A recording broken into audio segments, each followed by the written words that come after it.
Good morning. You're listening to our PAC Politics podcast. Our podcast is brought to you by our United Resource PAC. We are a tax-exempt political organization. Good morning, guys. I am your host, Brittany McDowell, and I thank you so much for tuning in to yet another episode. But look, we are talking about the coming recession today, and I know it is not the happiest of things to talk about, and I probably need to adjust my tone.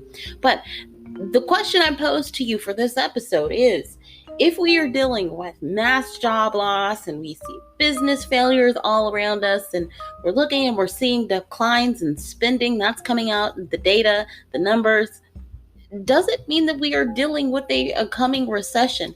We're going to talk about it. Previous episodes have really focused on stimulus relief, stimulus packages, those extended unemployment benefits. We talked about various other forms of stimulus in the last episode, but we really haven't focused on the economy, the problem, why we actually need the stimulus. We're going to look at that today. We're going to look at the fact that we may or may not be dealing with an impending recession. So this, I promise you, is not going to be as long of an episode as the last one. That one was like 80 something minutes. I was like, my goodness. I promise you, I will have you in and out today with the information you need to know about the potential coming recession. Let's go ahead. Let's get this show started.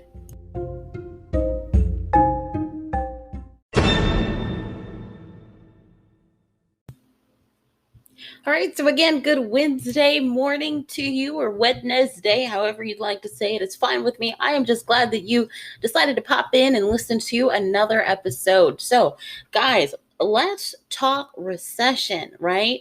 It is very, very hard to look around and completely ignore or deny or just flat out just not see the fact that our economy is in shambles. We are dealing with, as I described in the intro, we're dealing with three serious problems here. We're dealing with mass job losses, whether you're looking at the airlines or other industries, or just look around at people in your own personal life. You'd probably be hard pressed to find people that you don't know who were personally impacted negatively in terms of their jobs. Maybe they didn't lose a job, maybe they got their hours dramatically cut, whatever the case might be. But we're dealing with that. We're dealing with businesses failing, and just drive down the street and you're seeing the signs, you're hearing the news stories about those places that you love that are shutting down, and it's like mind-boggling. No business is exempt. You hear of businesses that have been around for 20, 30 years that are like, look, we've got to throw in the towel at this point. We are also hearing about declines in spending. Now, you may attribute it to different reasons. Some people say it's because the $600 for the extended unemployment stimulus has stopped. Some people say, that it's directly tied to one of the other things that I mentioned, the mass job loss. Whatever the case might be, we are seeing the fact that people are not spending as much as they did before. So here's the deal. Is a recession looming? Absolutely. I mean, that's not a mind bender. That's not anything that takes, quite frankly, an economist to figure out. A recession is coming, right? And the thing is, even though we have the problems that I just talked to you about, that I just mentioned, that are going to directly result in that recession, as a byproduct of a recession, we are going to have more problems. Those problems are going to be millions of people being out of the labor force, either permanently or long term. You're going to see low wages falling all around us.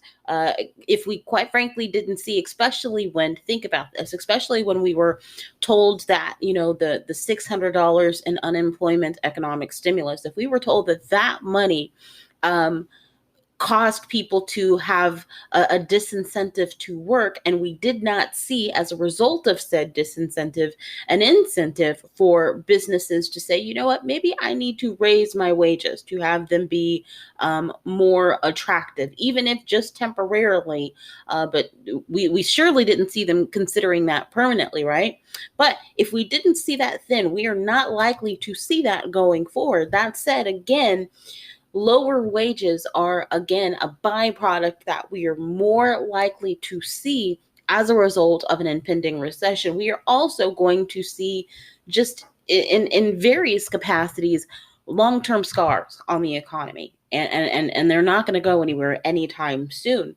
But here's where we are at an impasse. We always have been hearing relatively recently about Congress being at an impasse. We can't pass the stimulus because we're at an impasse. But the impasse we are at as an Americans here within this economy is that as we persist in not receiving stimulus, right? As we sit in this spot where we are not being stimulated, you could say not being stimulated at all, depending on the sector of the economy in which you lie, or you could say little to no stimulus, or a stimulus that's not really effective. But as we sit in this place where the stimulus does not meet the need of the economy, what is going to happen is we are going to have a harder time as we move forward in trying to recover. And this is why we need a stimulus package.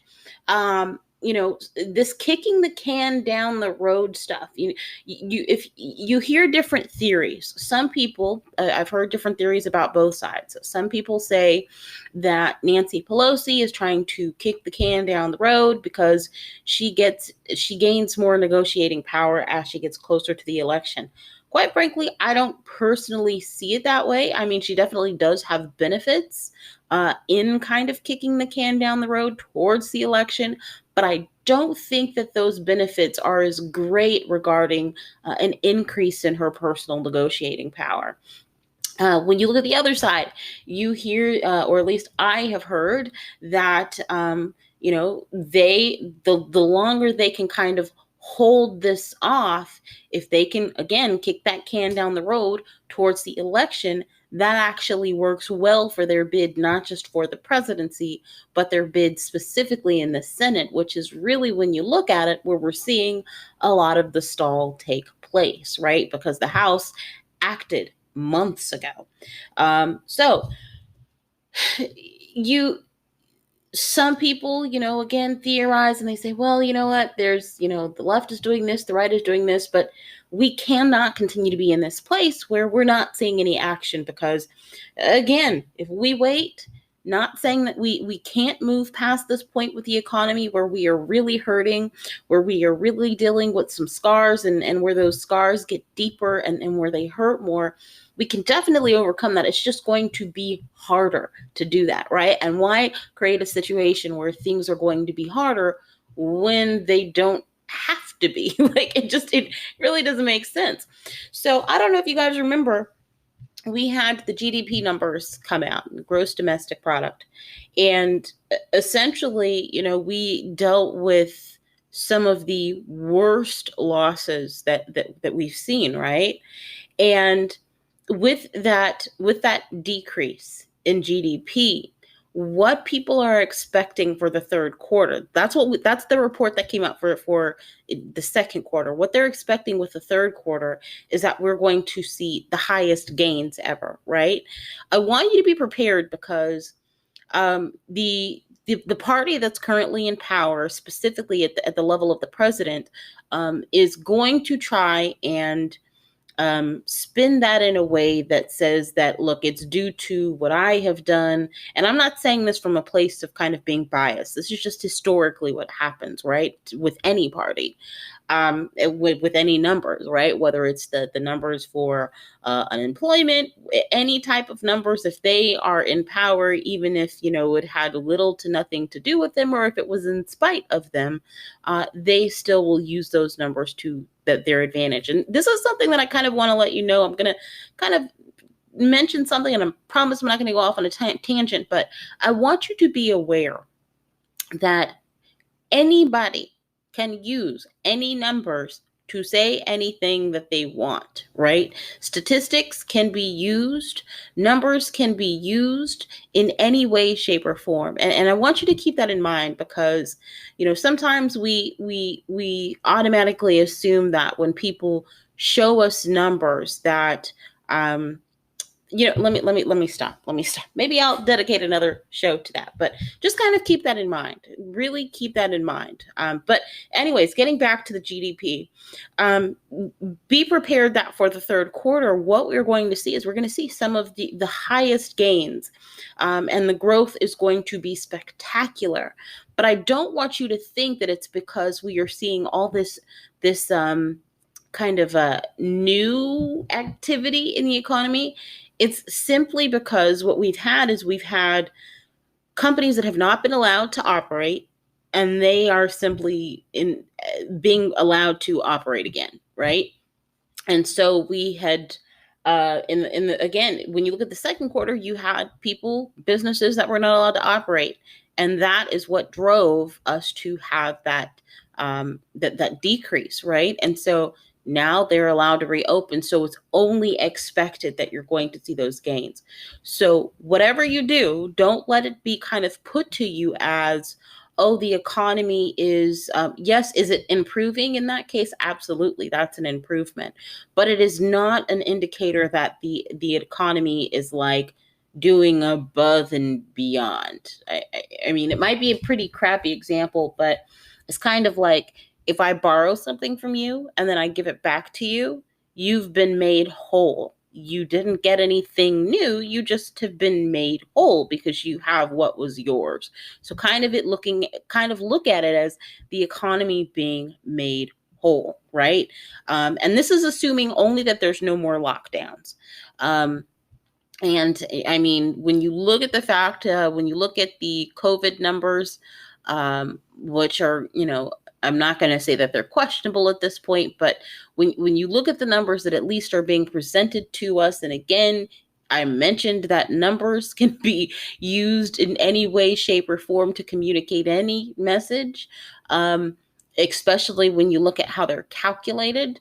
When you look at the numbers of COVID, the way that they're being presented to us is that the numbers are going down. Certain numbers are going down in terms of like the number of actual like cases, right? And so that said, we can assume that there won't be any lockdowns. But where are we headed in terms of the seasons? We are headed into fall and we're headed into winter, which are prime seasons for cold and flu. And so the expectation is that the numbers for COVID, while they've gotten better, they are going to get worse during that time. Quite frankly, I am prepared to be a full-on hermit.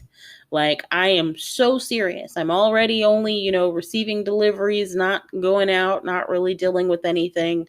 I'm taking it to a whole new level come winter, right? As they say, winter is coming.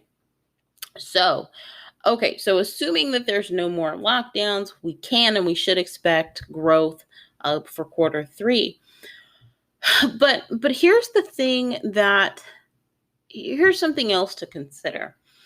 When we look at what happened in March with the passage of the CARES Act, the whole reason that lawmakers decided to pass that act, it was because of the fact that we were trying to avoid recession as a country, right? We saw what was happening with COVID. We saw the impact on the economy, and we were like, oh no, we've got to avoid this, right? I always question, and I think we all should always question motive. And so if the motive for doing that was not because they simply wanted to do it out of the kindness of their hearts, they didn't want to just simply give Americans the stimulus checks, economic impact payments, they literally were doing it with the main and sole focus of staving off a recession, right? When you look at everything that we're going through right now, again, taking you back to those job losses, the business failures, the declines in spending, are we not in that same space? Like, are we not trying to avoid those things now? The only thing that you can logically conclude is that they are not people who were adamantly against taking action in terms of providing economic stimulus to the economy. And even if they do, so here's the thing: if you notice, because I don't know if you saw the hearing with Mark Meadows yesterday, and not it's Mark Meadows, Steve Mnuchin, and the Secretary of the Treasury, and one of the things that was very, very clear, it's been clear in articles and in other clips that you've seen, but it was especially clear when you watched the actual hearing yesterday, is that when you look at how the representatives of the administration and the Republicans are presenting things, they are presenting their argument as, we want to help, we just don't think we need to help that much in terms of dollars and cents. And so, kind of taking that back to what I was saying about asking, or what I was asking about, like, are we trying to avoid a recession now, or are we not? It's not enough to say that people who don't want to provide assistance are not trying to provide, or excuse me, are not trying to avoid recession. You also have to lump into that category people who only want to do the bare minimum. It's kind of like, here's an example. Let's say you have a house that's on fire, right? Anybody can say, well, sure, I'll put water on it, but the amount of water that you put on it makes a difference. You can do, but here's the thing, you can do damage in either way, right? You can do damage by putting not enough water on it, which will result in it burning. And then you can do damage by putting too much water on it. But here's the thing about that. With putting too much water on it, the damage is already going to be done by smoke. So does that mean that you say, well, because of the fact that there's smoke and fire, because of the fact that there's going to be damage from the smoke and fire, we don't need to consider the damage? It probably was a pretty lousy example. In my mind, it sounded great. But point of it is here, folks, that we cannot say, and we cannot allow to be said, well, I'm willing to give you money, but there's a difference between giving money and what you can do with that money when that money is $100 and when that money is $5. The amount that you can do, what you can do, is going to be dramatically different with the two. And so, again, I don't know if you were able to catch that hearing yesterday with Steve Mnuchin. It was pretty interesting, pretty insightful. You definitely saw and heard a lot. You heard a lot, not just by what they said, but what by like their body language. It was like, really, people, do you really not give a cahoots about what's going on? You saw the frustration. But anyways, I'm not going to get into that. But so, I also question here, do they really understand what's coming? Like, do they truly? These are not dumb people, right? These are not, look, Steve Mnuchin, again, he's the Secretary of the Treasury. Is he an elected official? Absolutely not. He's an appointed individual, right? But I'm sure that he is a very intelligent man. I'm sure he is a very capable man, right? More so and more qualified than I. Absolutely, than probably you or I. But it does not take a mathematical genius, an economist, to know that, again, you can do, and what you can do with $100 is greater than what you can do with $5. Now, is it guaranteed that if a person has $100 that they are going to do more and do better than the person with 5? No, because the decisions you make with that money is going to absolutely impact what happens as a result of having it. But the potential to do more and do better is greater when you have more resources. Of course, there's the question of how you use those resources, but then again, you have to consider again when we had an episode where I talked about stimulus, when we were talking about stimulus checks and how essentially it was said in so many words that Americans are too dumb to know what to do with the stimulus money. Do they also feel that way about other elected officials in terms of, well, we can't give them money, we can't give states and cities money because they're too dumb to know what to do with it? I mean, especially if they believe that the cities and states are dealing with mismanagement, which in a lot of cases they absolutely are. But if their argument is really mismanagement, you really have to agree that they think that even elected officials are too dumb to know what to do with the money. But anywho. Look, I'm going to wrap up here because, again, I promised that I would not make this a long segment. And, even though we didn't really talk about any set form of stimulus, and this was really the first episode where I've talked more about the economy itself, I know that this wasn't an all-encompassing discussion, right? Because I didn't want to really drag things out here. But I want you to ask yourself, especially as we roll into this phase of this kind of next phase of things, because, I mean, phases are the new thing, right? You had California just roll out their colored phases. But as we kind of roll into this new phase, I want you to consider how bad things really are. Yes, things are getting better, but things are still really extremely horribly bad. Okay. When you look at what happened in 2008, right? And you compare that to now, we have 3 times the number of job losses.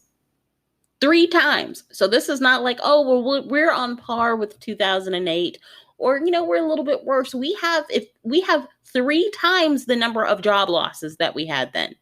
And that's important because, especially when they talked about the unemployment benefits, well, the extended unemployment economic stimulus, what we heard there was that, oh, well, President Obama only allocated, I think it was like $25 as an economic stimulus payment for unemployed individuals. Maybe this is why some Republicans only wanted to give $100 extra, because they figured, well, 3 times, well, we'll be generous and give 4 times. Not considering inflation. But anywho, something else that I want you to consider, and one last thing here, when you kind of compare now to 2008, because this is what we're seeing a lot of, is that not only are we dealing with 3 times the number of job losses, we're dealing with 4 times the number of people on unemployment insurance, and which is pretty kind of crazy when you think about it, because you would think that if we're dealing with 3 times the number of job losses, that we'd have 3 times the number of people on unemployment insurance. That might lead you to say that even still the economy was in a worse position because we still have more people getting unemployed. Well, you could say that, but then you also could attribute that to the fact that we have that PUA program where people who typically wouldn't qualify for unemployment benefits are able to qualify for it. So I'm going to kind of pull back on that and not necessarily assume the worst, right? I know we're primed to do that in these times, but this is an example where, I'll kind of pull back and not assume the worst. So just kind of keep that in mind, because, again, yes, things are getting better, but they still are bad. And I really think that people need to be informed. Again, did I do a whole lot of informing right now? Absolutely not. I don't want to overload you like I did on Monday. But I do think that you need to be aware of why stimulus is needed. Not just because people want to be bailed out, not just because we want, to make it rain, but because we genuinely need help here. Americans are struggling, and if you don't see it, it's because you don't want to see it. You have an incentive not to see it. Be honest about it.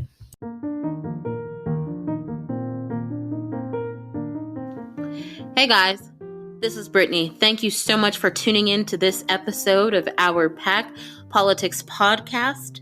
Before we continue this episode, I just wanted to jump in and remind you to make sure that you are connected with us on Facebook. On our Facebook page, you'll find content, you'll find promotions of events that we have coming up, and it's just another opportunity to connect with us outside of this podcast.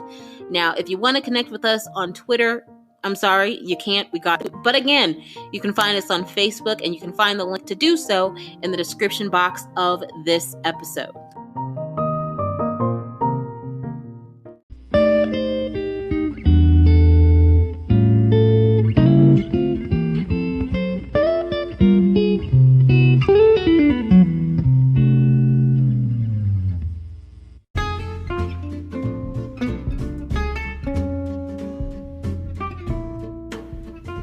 Hey, this is Brittany. Just wanted to shoot you a quick reminder. Look in the description box of this episode and you can find a link to our website.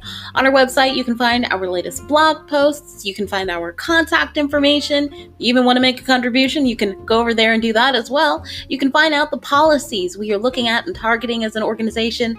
You know, I say all the time that we are a tax-exempt political organization. If you want to know more about that, again, go on over to our website, our-pac.com, where you can find out everything you want to know. You can do everything you want to do. We will gladly welcome you on our website with open arms. Again, check out our website in the description box below.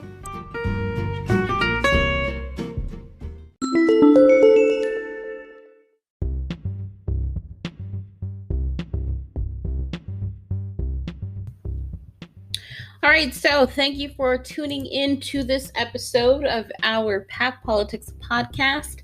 Be sure on the listening platform of your choice to subscribe if you do like the content. Again, I am going to be giving you this content every Monday, Wednesday, and Friday. And keep in mind, we are not just a podcast. We are a political organization. So unlike not discrediting or no shade to other podcasts or content providers that are just merely communicating the news to you, we're actually talking about the issue because this is an issue that we focus on, that we focus our political work around. So we're actually looking to hold these politicians accountable and do it in the capacity that we can as a political action committee, specifically a super PAC. So again, thank you so much for tuning in. I do hope that you are now aware. If you just haven't understood or didn't really if it really hadn't been made clear to you,